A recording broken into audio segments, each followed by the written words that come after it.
ततः अंधकारनिरोधित्वात् गुरुरित्यभिधीयते सदाशिवसमारम्भाम् शङ्कराचार्यमध्यमाम् अस्मदाचार्यपर्यन्ताम् वन्दे गुरुपरम्पराम्.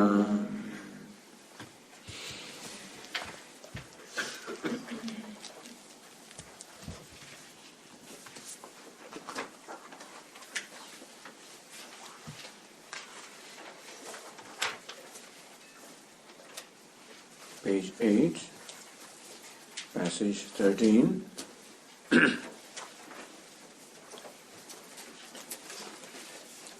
Now can you raise the volume a little bit? Let's see.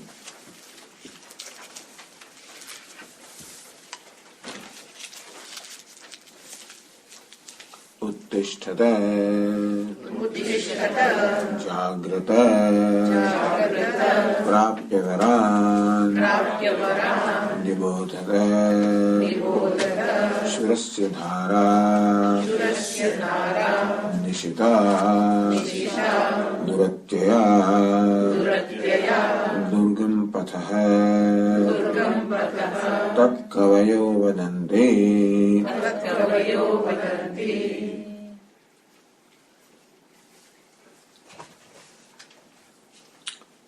Uttishtata, arise. Jagrata, wake up. So here Shruti, like a mother to her children, when a mother finds that the children are going astray or taking a path which is harmful to them, then mother draws their attention. Hey, arise. Here, arise is interpreted as Atma Jnana Abhimukha Bhavata. May you become those for whom the self-knowledge becomes important. Now, self-knowledge becomes important as our mind becomes cleaner and cleaner. As the mind becomes sattvic, the desire for knowledge arises and becomes firm. Meaning that for the desire for knowledge has to arise. We cannot will a desire. Desire automatically arises in the mind. What we can do is to create the condition of the mind which is suitable for the desire for knowledge to arise, which is the sattvic state of mind. The raga and dvesha represent rajas and tamas. So may you live a life which is conducive to eliminating these impulses of attachment and aversion, of kama and krodha, of kama which is indulgence, krodha the anger. So may you live a life where these impulses of greed and anger, they get removed. There is a way of living life by which these impulses become more intensified. If I perform my actions for attaining happiness from somewhere else, where it is not, there is going to be disappointment again and again, and therefore I can never feel a sense of sustained satisfaction in life. And therefore Upanishad says that look, happiness lies within yourself, it is your nature. And therefore your habitual tendency of going out seeking happiness, may you reverse that tendency and live a life which is conducive to discovering happiness from its own self. This we discussed in the morning, that to discover happiness from oneself, the method is to give happiness. To discover love from oneself, the process to give love. So I can perform an action either as a means of acquiring happiness, or the same action can also be performed as a means of giving happiness. Action can remain what it is. Because in my life I may require to do certain things which I may do. What changes it? Not so much the action as much as the attitude. So usually with every action I want to take some benefit, advantage, I want to grab something. Well, make your action as a process of giving something. Just reverse the whole trend and thus you come closer to yourself. By seeking happiness away from yourself, you move farther from yourself. On the other hand, this process of giving happiness brings you closer to yourself. And ultimately, the desire for knowledge arises when the mind becomes sattvic. Then it says, Jagrata, wake up. Now, may you wake up from the sleep of ignorance, meaning remove ignorance. Ignorance is removed by knowledge of the true nature of yourself. So first is become inward looking. Make your mind inward looking from extrovertedness. And secondly, when you discover the desire for knowledge, then eliminate ignorance, dispel ignorance by the knowledge of self. 2 stages. Uttishtata, Jagrata, arise, awake. How do you gain the knowledge? The next sentence says, Prapya varan nibodhata. You can also look at the translation, word by word translation. Nibodhata, may you know. Prapya varan, having approached the wise people, the good people, the wise people. So now that you have the desire for knowledge, the way to fulfill the desire for knowledge is to approach the wise teachers and gain the knowledge from them. Meaning that for gaining the knowledge, even Upanishad also says that you must necessarily go to the teacher. Varan prapya, vara means superior. So thus go to superior ones, go to the reverential ones, go to the wise people. Nibodhata, and then may you know. Elsewhere also in the Mundakopanishad, Upanishad says, Tad vijnanartham sa gurumeva vigachet. For knowing the self, one should necessarily go to a teacher.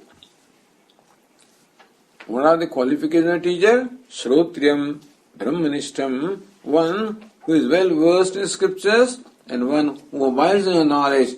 From such teachers may you gain the Upadesha, the teaching. So, Nibodhata, may you know from the teachers. And this process discussed earlier. Lord Krishna describes in Bhagavad Gita, how do you gain knowledge from the teachers? When the teachers impart knowledge to you. When will the teachers impart the knowledge to you? When they are convinced that you are a genuine seeker of knowledge. The only thing that pleases the teacher is to find an aspirant who is sincere and who is only seeking knowledge, who has no other agenda. Like in this particular instance, this Yamaraja, the teacher, found Nachiketa, who had no other agenda. Tasmat nanyam Nachiketa vrunite. Nachiketa does not want anything else. To such an extent that the teacher himself said, Yamaraja, Twadrungno bhuyad Nachiketa prastha, he Nachiketa, may we gain questioner like you. So, it is in a way for the aspirant to convince the teacher that he is really seeking knowledge and nothing else. So Lord Krishna says, Tad vidhi pranipadena, we first approach these wise people, take refuge into them, sevaya, serve them, win over their hearts. When they are convinced that here is one who is a genuine seeker of knowledge, then ask them the appropriate question and they will impart the knowledge to you. So in this manner, prapya varan nibodhata, approaching the wise people, may you gain the knowledge from them, and that way may you make your life successful, may you attain the goal of fulfillment in your life. Now there is second part. The Upanishad says that do not take this lightly, take it seriously. Because this pursuit is going to require a total commitment from you. It is not that it is difficult or impossible, but it requires a commitment, it requires an alertness and vigilance, because what you are searching for is a cell which is extremely subtler than the subtlest. To know the truth which is subtle, it is necessary that your mind also must be subtle and focused. And they say, Dushyate tvagyaya buddhya sukshmaya sukshmadarshibhi. The self can definitely be known by a mind that enjoys purity as well as enjoys concentration and focus of the mind. So be always ready to cultivate a mind that enjoys purity and focus a single pointedness. And the obstacles can be from your own self. Whatever kind of reactions of raga, dvesha, etc. are stored in them, they themselves may come up and then become obstacles to you. So sometimes it becomes a battle with my own self, for my own raga, dveshas. So when my mind gets controlled by the raga, dveshas, then my mind itself acts as my enemy. At the same time, understand that there are many temptations in life. And it is said in the Kathopanishad that when an aspirant is determined to pursue the knowledge, as though the devatas, the gods, are not happy about it. This is a technical thing. You see, as long as this person was not a sannyasi, so long he was performing his daily duties and performing those 5 rituals, making offerings to devatas. So until then, the devatas, gods, were getting their nourishment, getting their text, whatever you call it. When this fellow has determined to pursue the knowledge, then he renounces all actions, becomes a renunciate, and then lives with the teacher and pursues the knowledge. So when he takes up to the life of renunciation, then no more performing those rituals where offerings are made. So now devatas have lost this fellow. One client is gone, One taxpayer is gone.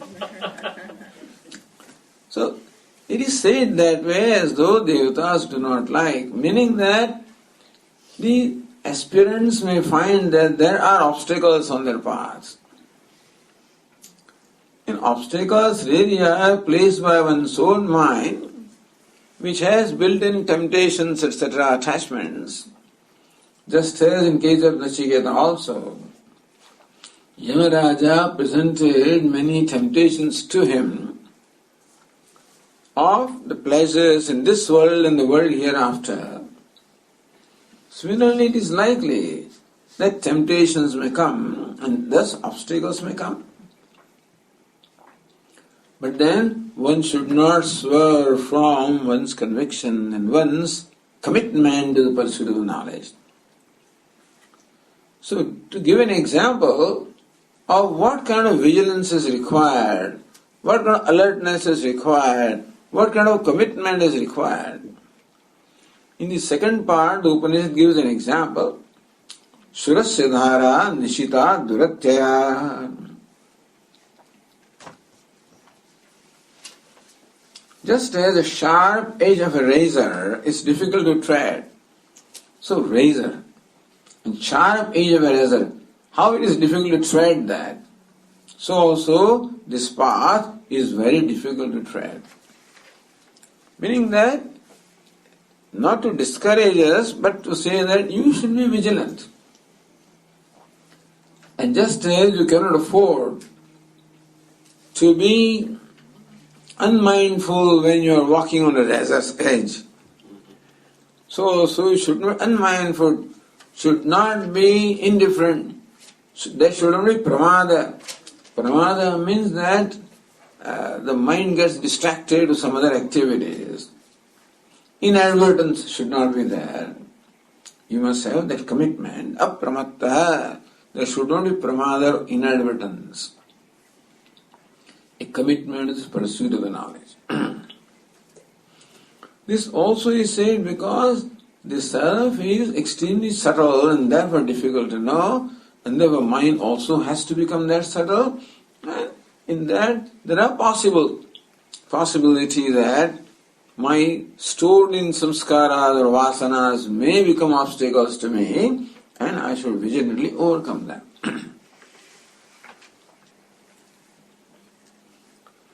So here Shruti, like mother, tells the aspirants what to do and what to be aware of, or what to beware of. And this is how that first chapter of the Upanishad, consisting of 3 vallis or 3 sections, gets completed here. Now we proceed with the second chapter.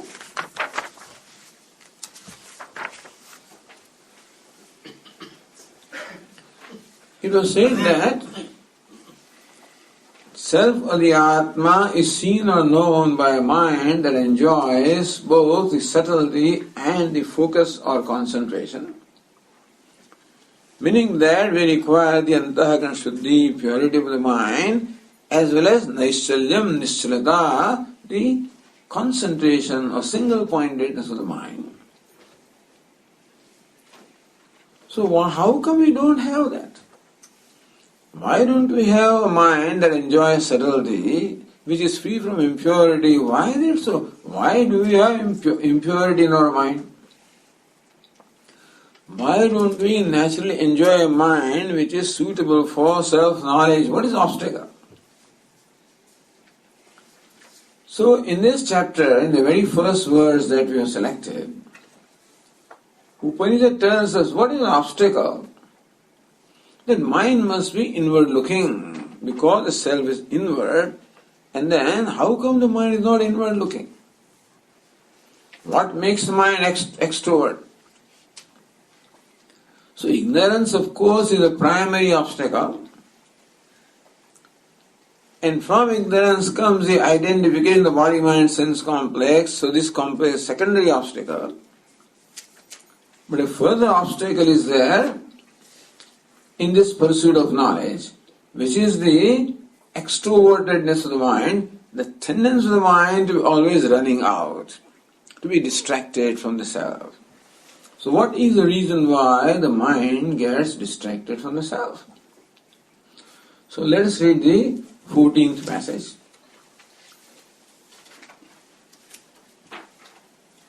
Paranchikhani Yatrunata Swayambhuhu Tasmat Parang Pashyati Na Antaratman Kaschid Dhiraha Pratyagatmanam Aikshade Avritta Chakshuhu Amrutatvam Icchan.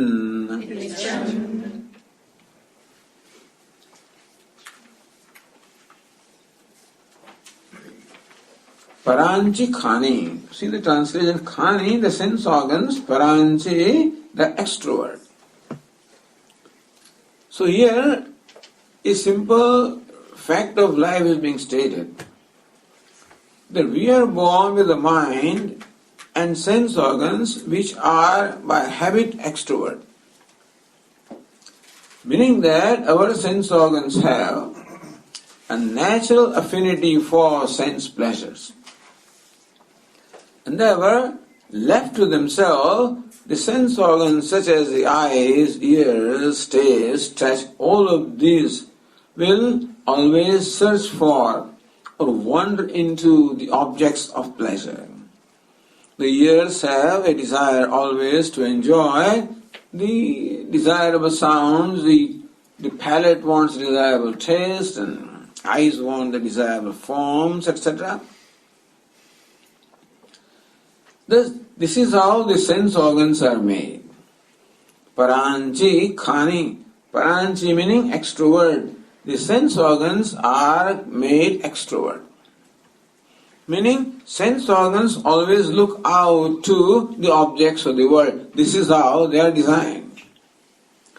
The ear, the faculty of hearing, is designed to hear the sounds which are out there. Eyes are designed to see colors and forms which are out there.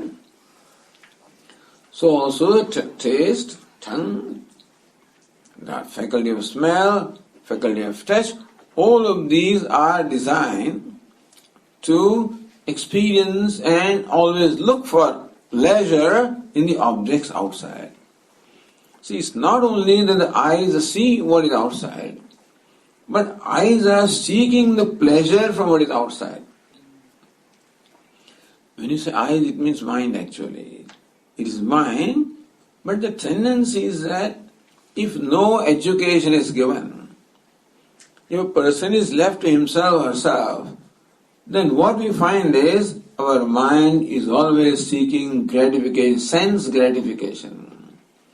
It wants to enjoy the pleasures coming from the objects of hearing, objects of sight, objects of touch, objects of smell, object of taste.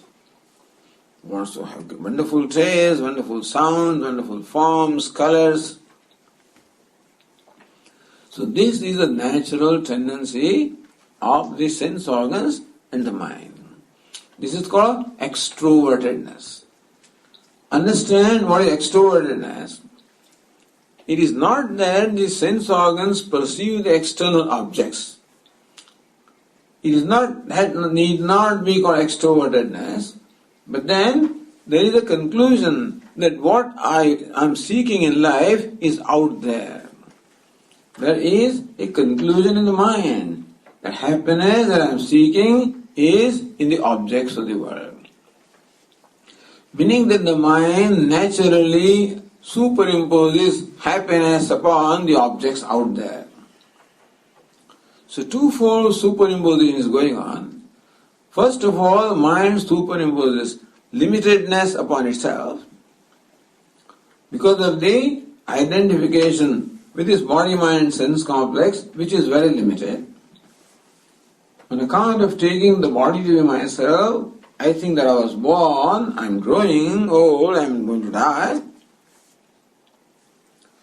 Similarly, this body is limited, sense organs are limited, mind is limited, intellect is limited.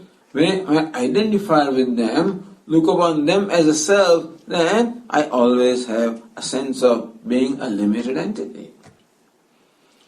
So, I take myself to be a very limited entity, an insignificant entity, one among countless, separate from others, a sense of separatedness, a sense of being excluded by others, a sense of isolation. This is what I feel.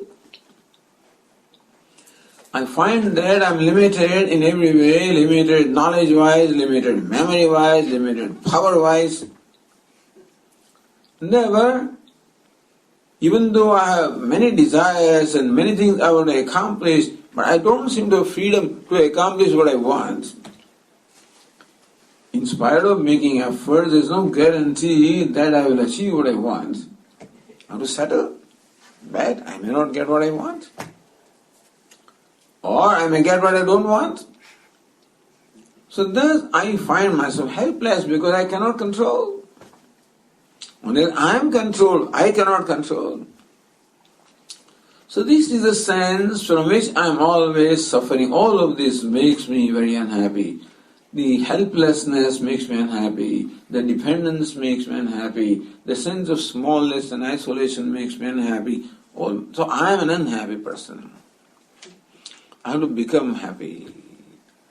How do I become happy? By acquiring happiness. Where is happiness? Out there.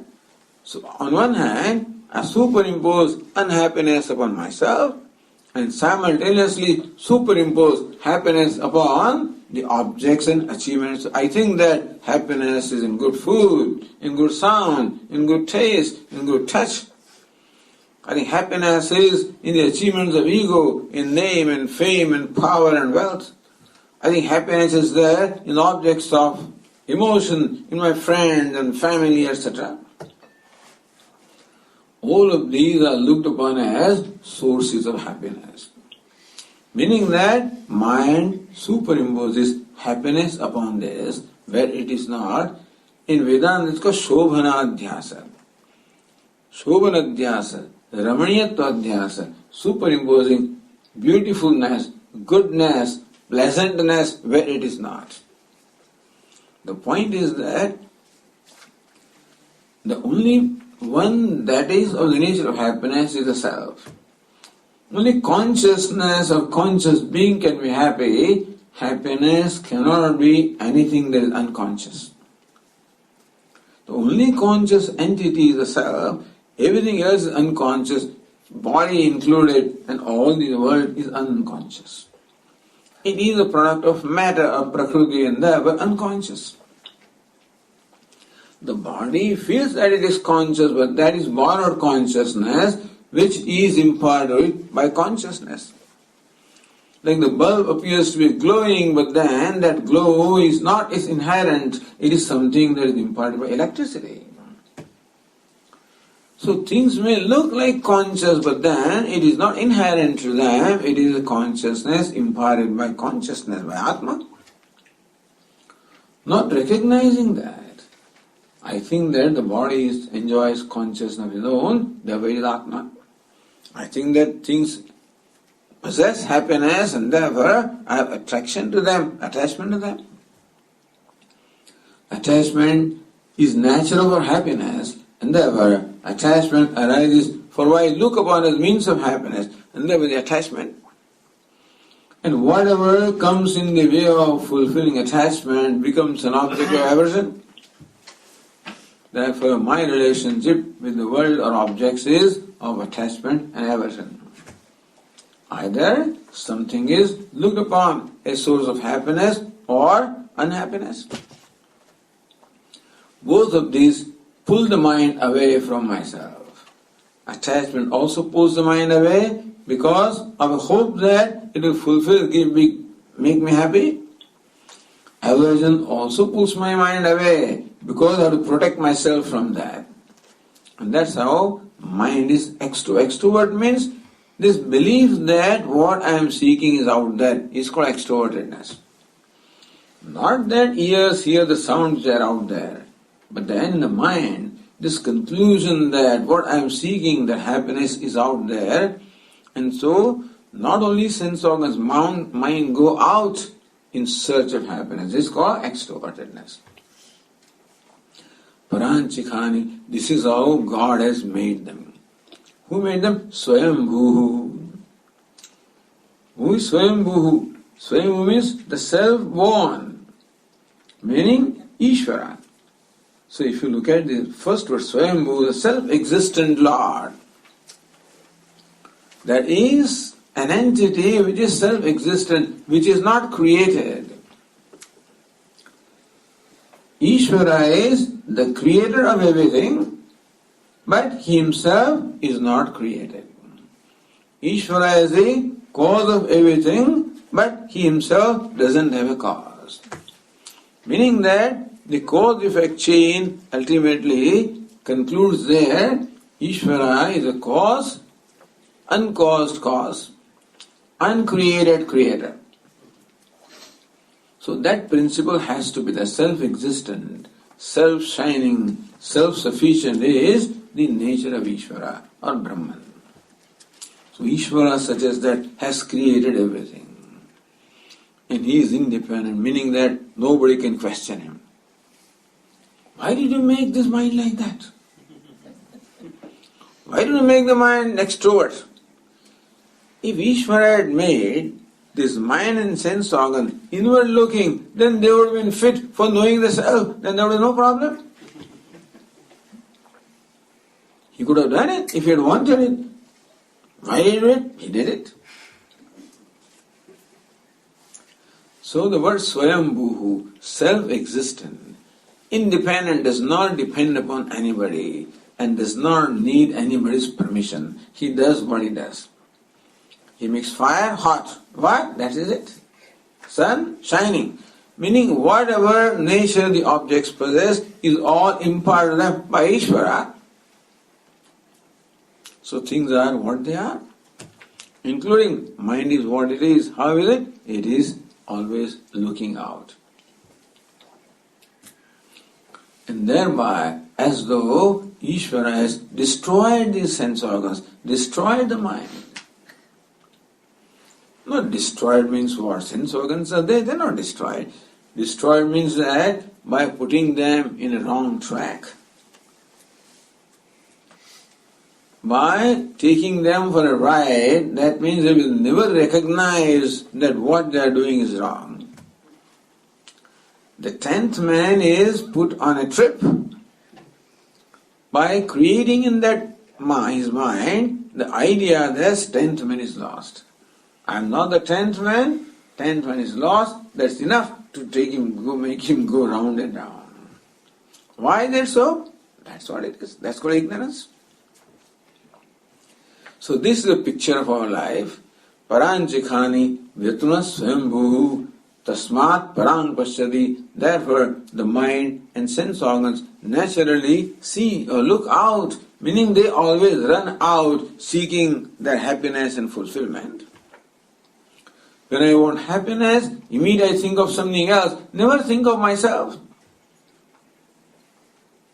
Nantaratman, these never see the self. They are not designed to see the self. They are designed only to see the non-self.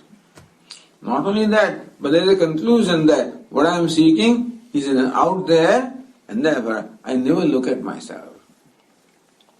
Just as the 10th man has concluded, the 10th man is lost. He is out there and therefore he is always searching for it out there. He never looks at himself. Because of conclusion there, what is out there, he never look at himself. Yeah, I could be 10th man, that never occurs to him.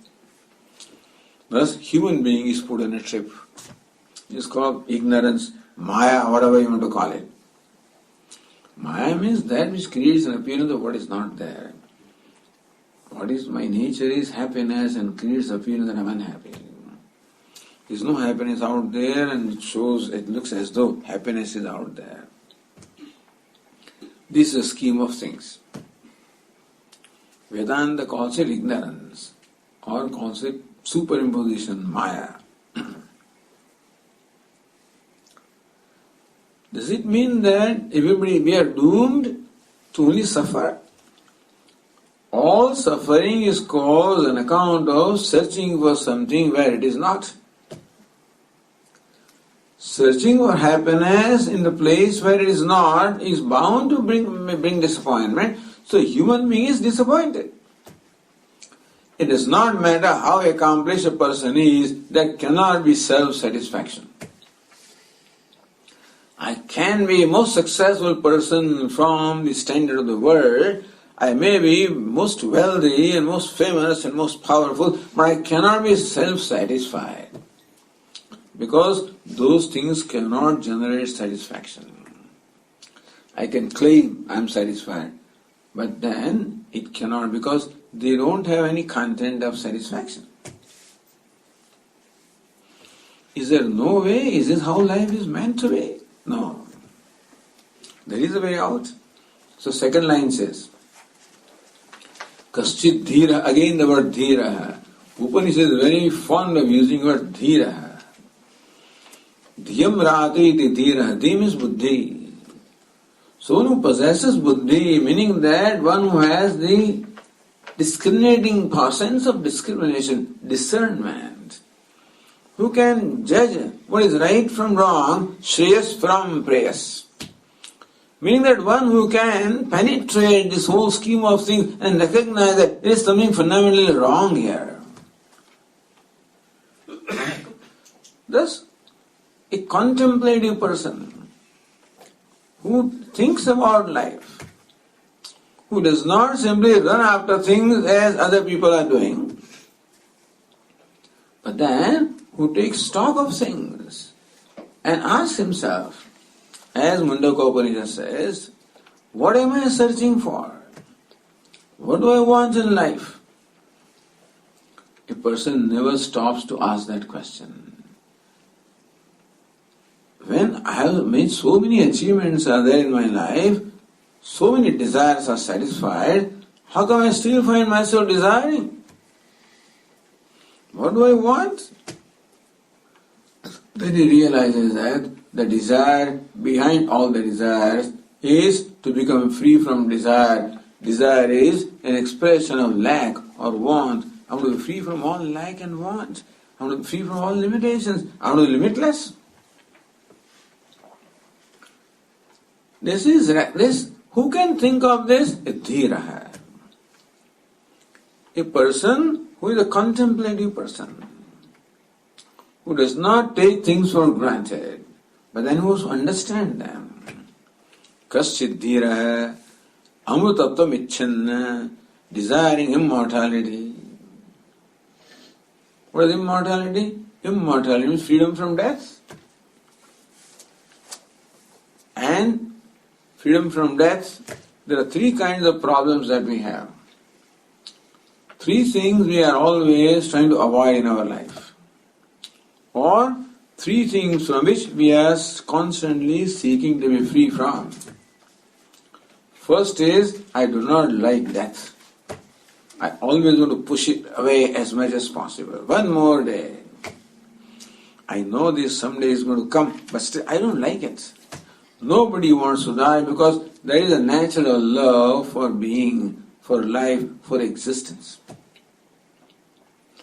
Nobody loves stupidity. Everybody loves wisdom because there is a natural love for knowledge, no love for ignorance. And natural love for happiness. Nobody loves sadness. I am born with love for happiness, love for freedom, love for existence, love for knowledge. I am born with that. It is not that I will create those things. It's a matter of recognition. What is it that I want? I realize that I want freedom from death, freedom from ignorance, freedom from sorrow. Freedom from death, called Sat, existence. Freedom from ignorance, called Chit, knowledge.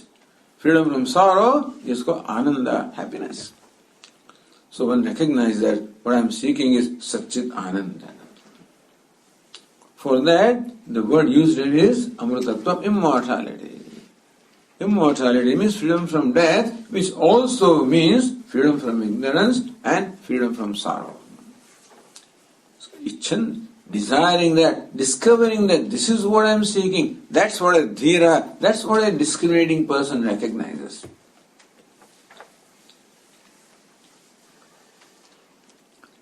And once you realize what it is that I am seeking, then you will naturally adopt means for fulfilling that desire. So far, the conclusion was that what I am seeking is out there, then he adopted a means for fulfilling that kind of a desire. So his karma or actions were all means for accomplishing what is not accomplished. Happiness and that is not accomplished. So my actions were means of accomplishing what is not accomplished. When I realize that what I am searching for is Satchit Ananda, which is nature of self. What I am seeking is already accomplished, meaning that life is meant for accomplishing what is already accomplished. Then action becomes a means of accomplishing what is already accomplished. What is already accomplished? Satchidananda, I already am. So give out Sat, give out Chit, give out Ananda. That's the process. Not achieve, not acquire Sat or Chit or Ananda, which I am trying right now. Sat, Chit, Ananda, I am. What do you mean by give out Sat? Sat means existence, means life. Do something to help people live. Serve them, as far as their, disease is concerned, whatever, give them food, give them this, so that the longevity increases, people live. Do something so people get happiness. Do something that people get knowledge. So now the life is not for acquiring those things. Life becomes a process of giving those things. Because they are already accomplished, Satchidananda is an accomplished fact. So I don't have to perform actions to accomplish them. My action becomes what? Accomplishing, recognizing what is my nature by, in general, being a yogi, a contributor rather than a consumer. He chooses Shreyaha versus Preyaha. Preyaha, seeking happiness from out there. Shreyaha, seeking happiness from one's own self. Both these paths are there. A non-discriminating person chooses Preyaha, thinking that what is seeking is out there. This discriminating person recognizes that what I am seeking is my own self. So knowledge of a self is the solution and not accomplishing the unaccomplished. So Amrutattvam Icchan, desiring immortality, desiring Satchidananda, desiring self, meaning desiring self-knowledge. Because self is already there, then what is separating me is ignorance. 10th man I already am. What separates me from 10th man? Ignorance. So ignorance is to be removed. That is by knowledge. And so, what do you need to do for knowledge? This mind and sense organs were outward looking must be turned to be inward looking. So says, Avrutta Chakshuhu, with withdrawn eyes. Chakshu means eyes, Avrutta, Vyavrutta, withdrawn. He withdraws his eyes, turns his eyes inward. Now that would be a calamity, I think, medically, turning eyes inward. But eyes here stand for the mind, the sense organs and mind, which Ishvara, God has made extrovert. Now I must turn them around and make them introvert. That's the project He has given us. What He did is put us on a trip. So we go round and round. Only a thinking, wise, discriminating person recognizes that there is something basically wrong in this whole thing. The whole process needs to be turned around. And therefore, Avrutta Chakshuhu, embarks upon the project of making his mind inward looking. That's Karma Yoga. Mind is outward looking when controlled by raga dveshas, attachment and aversions, which arise because of the wrong conclusion. What I am seeking is out there is only conducive to increasing raga dveshas. When conclusion changes, that it is attainment of what is already attained, then freedom from raga dvesha. Meaning that I perform action as a contributor, not as a consumer. As a giver, not as a grabber. Avrutta Chakshu. That's called Antahakana Shuddhi, purification of mind. When mind becomes inward looking, becomes abiding. In Vedanta it is called Samadhi Shatka Sampatti. Shama, tranquility of mind. Dhamma, mastery over oneself. Uparama, in the avoidance of the mind. This is what happens by the right attitudes and values. Wrong attitude is accomplishing what is already accomplishing.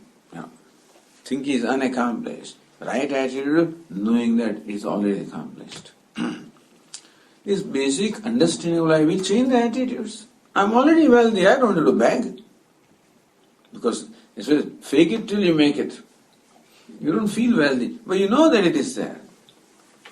Viveki Chodam gives a very beautiful example of the treasure that is buried underneath, which so far we did not know. Now some elder in the village comes and says, do you know that your great-grandfather has buried a great treasure underneath? Wow! Now I'm the owner, but still I don't have it. I still need to do something about it. What? You have to dig. And there are many obstacles, there are many stones and stuff like that. All the obstacles must be removed. The treasure must be pulled out from where it is, and then you become the owner. So also, I learned that treasure is there. What I'm searching is within myself, but still work has to be done. In terms of removing the obstacles of raga dveshas, by effort in terms of karma yoga. Amrutatvamichan, avruta chakshu, pratyagatmanamaikshada. As a result, of course we accept that a person goes to the teacher and gets the teaching, and that's how he knows himself. Pratyagatmanamaikshada. He saw the self, meaning he saw the self as immortal. So here, this one verse describes the whole process. What is the problem and what is the solution? The first line describes the problem as to how habitually I am an extrovert person because of wrong conclusions of life. If you remember in the evening we talked about Shraddha, the basic conviction in life. Basic conviction is what I am seeking in life is out there, then my life will be directed accordingly. The conviction changes, that what I am seeking is to discover in myself, then the whole process will change. So first line shows how wrong people, ignorant people or non-discriminating people have wrong conviction. Second one shows how a discriminating person has the right conviction which leads him to the self-knowledge.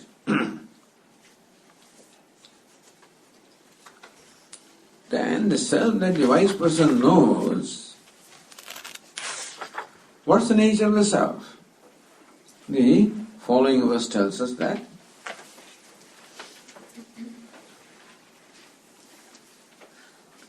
Ya imam madhvadam veda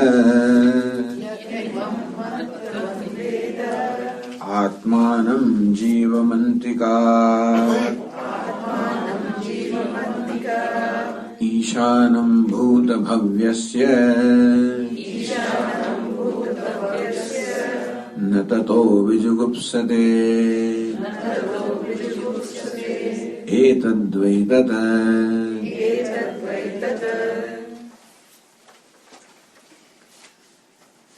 So how does the wise person know the self?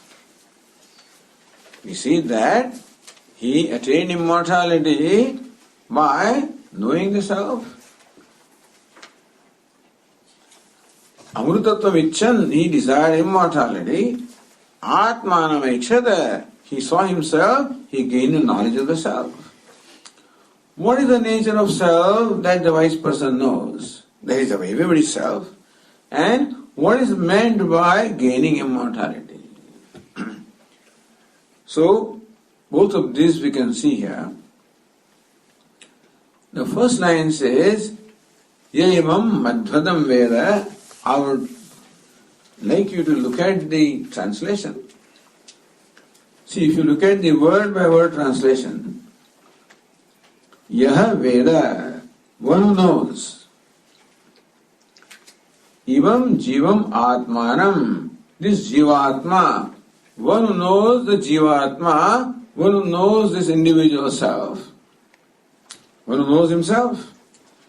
which presently he thinks as a limited individual self. So for that, the word is Jivatma. Jiva.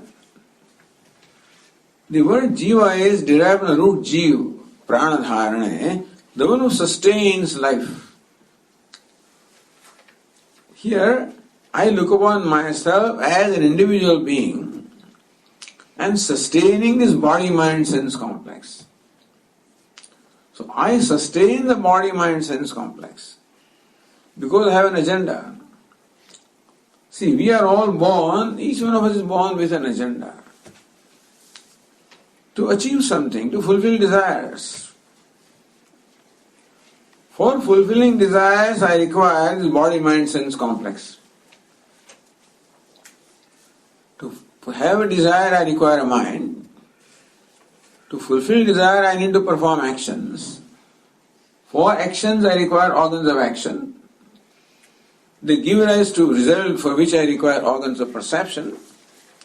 So this body, sense, mind complex basically is acquired by me in order to fulfill my agenda that I want happiness, I want freedom, I want such and such thing, to fulfill my desires. No doubt those desires are born out of wrong conclusion that I am an incomplete being and to become complete, but that is how with ignorance I am born. All desires are product of ignorance, and therefore for fulfilling desires I need a body to house the subtle body.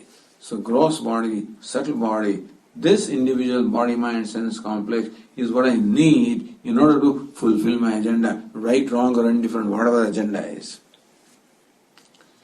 Meaning that if I did not have any desires to fulfill, there was no need for the body. I need not have been born if I did not have an agenda. So who will not be born again? The one whose agenda is complete. Who is that person? The wise person, who has no more agenda. Prajahati yada kamahan, the person is free from all the agenda because he has gained fulfillment in life. No desires, no agenda, there is no need to be born, no need to have the body-mind-sense complex. But the Atma sustains his body-mind-sense complex, therefore it's called Jivatma. Jiva means one who is alive, one also who sustains this body-mind-sense complex. Meaning individual self. We have discussed earlier that we have this gross body which is visible or perceptible, and this body gains its sentiency from another body within which is called subtle body. We are a union, this is a union of gross body and the subtle body. Just as a bulb requires an outer casing as well as a tungsten filament. Just as a fan requires outer blades as well as a motor. It is motor that drives those blades. That's how the fan rotates. But the motor itself gains its energy from electricity. So electricity first energizes the motor, that in turn turns those blades. We don't see the motor. So person who doesn't have the knowledge thinks that the blades are rotating by themselves. But no, by electricity. Not directly by electricity. Electricity runs the motor and motor runs the fan. Isn't that right? Similarly, self or consciousness first enlivens the subtle body which is in, and that in turn enlivens the gross body. Meaning the fact that this body shows life, sentiency, is because it is so imparted by the subtle body. So what is death? Death is the departure of subtle body from this gross body. So the gross body is alive on account of the presence of subtle body. But subtle body departs, becomes lifeless, which is what we call death. So what is death? Lifelessness of the gross body. The subtle body departs from here, goes to another place. According to this karma, this is called transmigration or the rebirth, and then acquires another gross body. So, this is why this is called Jiva, because the subtle body with the Atma is called Jiva, consciousness, and that sustains this prana. So one who knows the true nature of the self, true nature of what is thought to be Jiva-Atma or the limited self. Antika Dveda, one knows closely or proximity, one who knows oneself closely or proximately. What do you mean closely and proximately? I know myself, who I am. Everybody knows the self, but we don't know it proximately. Meaning that we casually know. We casually take ourselves to be a limited being. We have not looked at ourselves really. That I was born, I am growing, I will die, I am one among countless beings, I am separate, rest of living beings are separate, I am one Atma, there are other Atmas, there are countless Atmas, countless self. This is my conclusion. And this is how I know myself. That I am incomplete, I am lacking, wanting how to become complete. This is how I know myself. Meaning that each one of us knows the self. That is the problem. The self-consciousness is the problem. Human being is a self-conscious being, conscious of his or herself, and that is the problem. Why? Because then I am conscious of a limited self, and therefore I take myself to be limited. But Swamiji, if there is no consciousness, what will happen? You will be free. As in deep sleep state, we don't have self-consciousness. In deep sleep state, there is no self-consciousness. Therefore, there is no sense of limitation. And then, there is no struggle. There is freedom, supposedly. As soon as I wake up, I become conscious of myself, the limited self. So thus, I do know myself. But here, Upanishad says, one who knows oneself proximately, intimately, meaning that looks at oneself closely. I do not look at myself closely, proximately, and therefore I just take myself to be this body, mind, sense, identify with them. But is that my true nature? In that way, one looks at oneself with the help of the teacher. So, yevam atmanam jivam antikadveda, one who knows this jivatma, this individual self, proximately, intimately, correctly, as the truth is, he becomes free from all fear, becomes free from all sense of hatred. That's what the second line says. So second line says how this knowledge of the true nature of the selves brings freedom to us. We'll continue. Om Purnamada Purnamidam Purnat Purnamudachyate Purnasya Purnamadaya Purnameva Vashishyate. Om Shanti Shanti Shanti.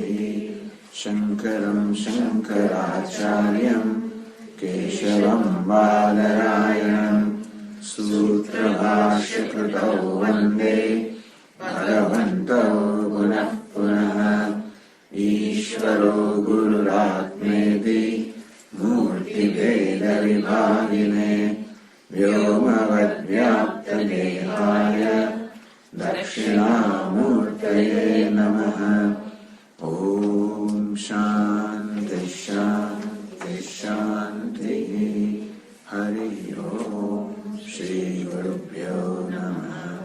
Hari Om.